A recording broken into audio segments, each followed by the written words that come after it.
নমস্কার, খবর পড়ছি Kolkata news TV YouTube channel থেকে। প্রথমেই হেডলাইন্স। কৃষ্ণনগরের দাদুর হয়ে নাতির ভোট।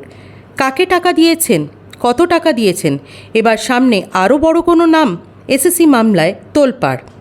ক্লাস ফাঁকি দিয়ে স্কুল ছুটির দিন শেষ, কড়া ব্যবস্থা নিচ্ছে রাজ্য সরকার। কবে থেকে শুরু নতুন এই নিয়ম? চতুর্থ দফার ভোটে পশ্চিমবঙ্গে বিক্ষিপ্ত অশান্তি। এবারে আসছি বিস্তারিত খবরে। তার পূর্বে বলবো, আমাদের চ্যানেলটি অবশ্যই সাবস্ক্রাইব করুন এবং বেল আইকনটি প্রেস করে আমাদের সাপোর্ট করুন। প্রথম খবর, কৃষ্ণনগরে দাদুর হয়ে নাতির ভোট। Bangla hunt desk. সোমবার পশ্চিমবঙ্গে চতুর্থ দফার লোকসভা নির্বাচন চলছে। আজ রাজ্যের 8টি আসনে ভোট চলছে। কৃষ্ণনগর, বহরমপুর, রানাঘাট সহ আরও 5টি আসনে নির্বাচন চলছে আজ। সকাল থেকেই নানান কেন্দ্র থেকে সামনে আসছে ভোট সংক্রান্ত খবর। এবার যেমন জানা গেল, কৃষ্ণনগর লোকসভা কেন্দ্রের নদিয়ার তেহট্টে ধরা পড়েছে ভুয়ো নাতি। প্রত্যেক বছর ভোট এলেই ছাপ্পা পড়ার অভিযোগ ওঠে।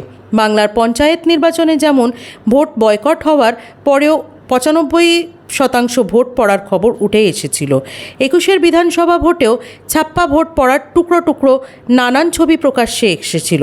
তবে এবার যা ঘটল তাতে রীতিমতন শোরগোল পড়ে গিয়েছে। 24 লোকসভা ভোটে কৃষ্ণনগর কেন্দ্রে ধরা পড়ল ভুয়ো নাতি। এদিন কৃষ্ণনগরের জোট প্রার্থী এই ভুয়ো নাতিকে ধরেন।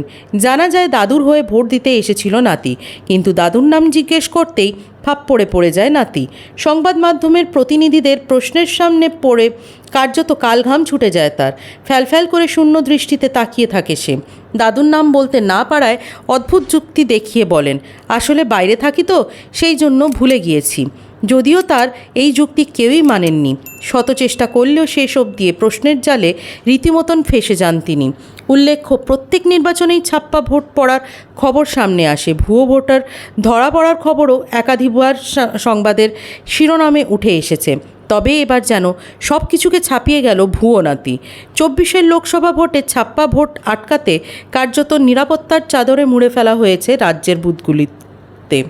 তা সত্ত্বেও কেন্দ্রীয় বাহিনীর সেই নিরাপত্তার জালের ভেদ করে দাদুর হয়ে ভুয়ো নাতি এসে ভোট দিলেন, কিন্তু তা সত্ত্বেও শেষ রক্ষা হলো না। কৃষ্ণনগরের জোট প্রার্থী ধরে ফেললেন তাকে। পরবর্তী গুরুত্বপূর্ণ খবর, কাকে টাকা দিয়েছেন, কত দিয়েছেন, এবার সামনে আরও বড় কোনো নাম? এসএসসি মামলায় তোলপাড়। Bangla hunt desk. এসএসসি মামলায় এবার কড়া পদক্ষেপ গ্রহণ করল কেন্দ্রীয় তদন্তকারী সংস্থা সিবিআই। অযোগ্য শিক্ষকদের এবার তলব করতে শুরু করল এজেন্সি। মেধা তালিকায় নাম নেই, পরীক্ষায় বসেননি, কোথাও নাম নেই, কিভাবে চাকরি পেলেন, কাকে টাকা দিলেন, এবার এই সব প্রশ্নের উত্তর খুঁজতে অযোগ্যদের তলব গোয়েন্দাদের। সূত্রের খবর, পরীক্ষার অ্যাডমিট কার্ড ও বেতন পাওয়ার নথিসহ এদিকে সিবিআইয়ের দপ্তর নিজাম প্যালেসে তলব করা হয়েছে অযোগ্যদের। জানা যাচ্ছে, তালিকা ধরে নিজাম প্যালেসে তলব করা হয়েছে প্রায় 4327 জন অযোগ্যকে। অযোগ্যদের মোট 6টি তালিকা সিবিআইয়ের কাছে রয়েছে। সবকটি তালিকা থেকেই বেশ কয়েকজনকে তলব করা হয়েছে। একই এসএসসি মামলায় সুপ্রিম কোর্টেও মুখ পুড়েছে রাজ্যের। তারই মাঝে এবার সিবিআইয়ের পদক্ষেপে নতুন করে শাসক দলের বিড়ম্বনা বাড়তে চলেছে, এমনটাই মনে করা হচ্ছে।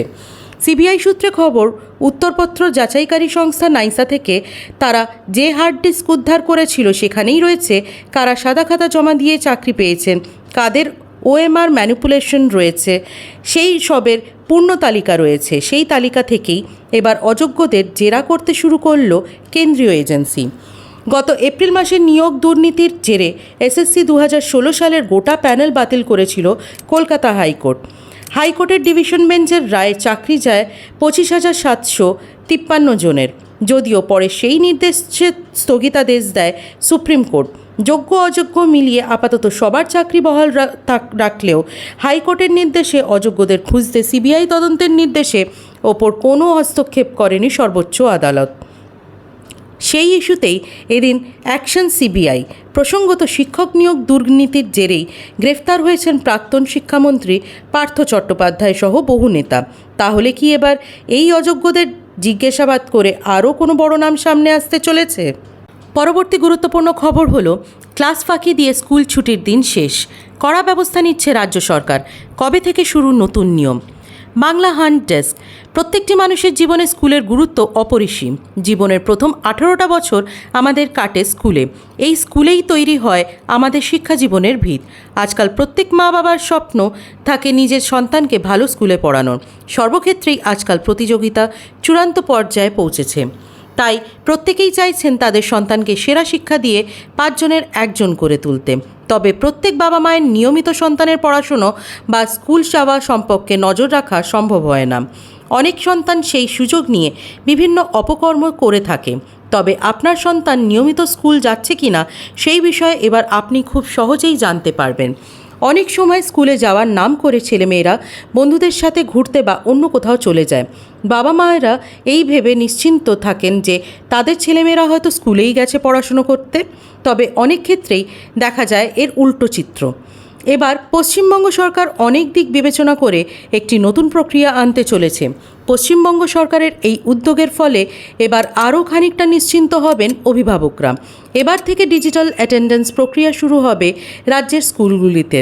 QR কোড অ্যাটেন্ডেন্স পদ্ধতিতে রাজ্যের স্কুলগুলিতে হাজিরা প্রক্রিয়া চালু হবে। এই পদ্ধতির মাধ্যমে অভিভাবকরা খুব সহজেই জানতে পারবেন যে তাদের বাড়ির ছেলে মেয়ে স্কুলে গেছে কি না। এই নতুন পদ্ধতির মাধ্যমে পড়ুয়ারা স্কুলে ঢুকলে ও স্কুল থেকে বেরোলে অভিভাবকরা SMS-এর মাধ্যমে পেয়ে যাবেন সেই তথ্য। রাজ্যের বিভিন্ন সরকারি ও সরকারি সাহায্যপ্রাপ্ত স্কুলগুলিতে এই প্রক্রিয়াই চালু হতে চলেছে। ডিজিটাল অ্যাটেন্ডেন্সের মাধ্যমে স্কুলের কাছে থাকবে পড়ুয়াদের হাজিরার রেকর্ড। পরবর্তী খবর, চতুর্থ দফার ভোটে পশ্চিমবঙ্গে বিক্ষিপ্ত অশান্তি। দেশে সামগ্রিকভাবে নির্বাচন শান্তিপূর্ণ হলেও পশ্চিমবঙ্গের একাধিক জেলা থেকে সংঘর্ষের অভিযোগ প্রকাশ্যে আসে।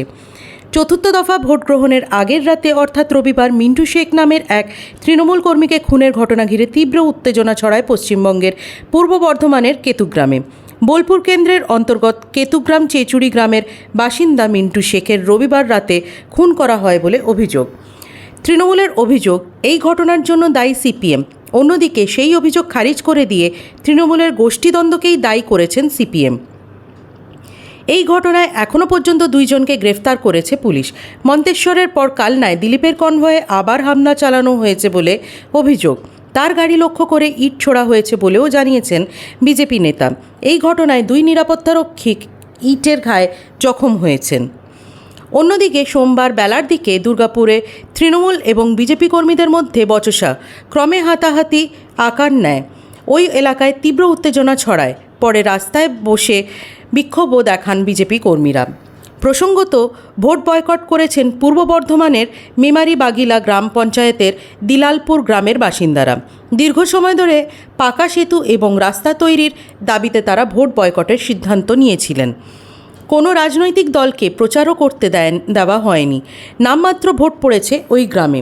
এদিকে কৃষ্ণনগরের ঘূর্ণিতে বিজেপি কর্মীর মারধর পর সেই কর্মীদেরই গ্রেফতার করা হয়েছে বলে অভিযোগ। এই ঘটনায় প্রকাশ্যে আসার পর থানায় যান বিজেপি প্রার্থী অমৃতা রায়। কোতোয়ালি থানায় অভিযোগ দায়ের করেন তিনি। পুলিশের সঙ্গে তার বচসাও হয়। অমৃতা রায় বলেন, আমাদের ছেলেদের তুলে আনা হয়েছে। ওরা বুথের 300 মিটারের মধ্যে থাকা পতাকা খুলতে গিয়েছিল। খুনের হুমকিও দেওয়া হয়েছে। বর্দি পড়ে গুন্ডামি করতে পারে না পুলিশ।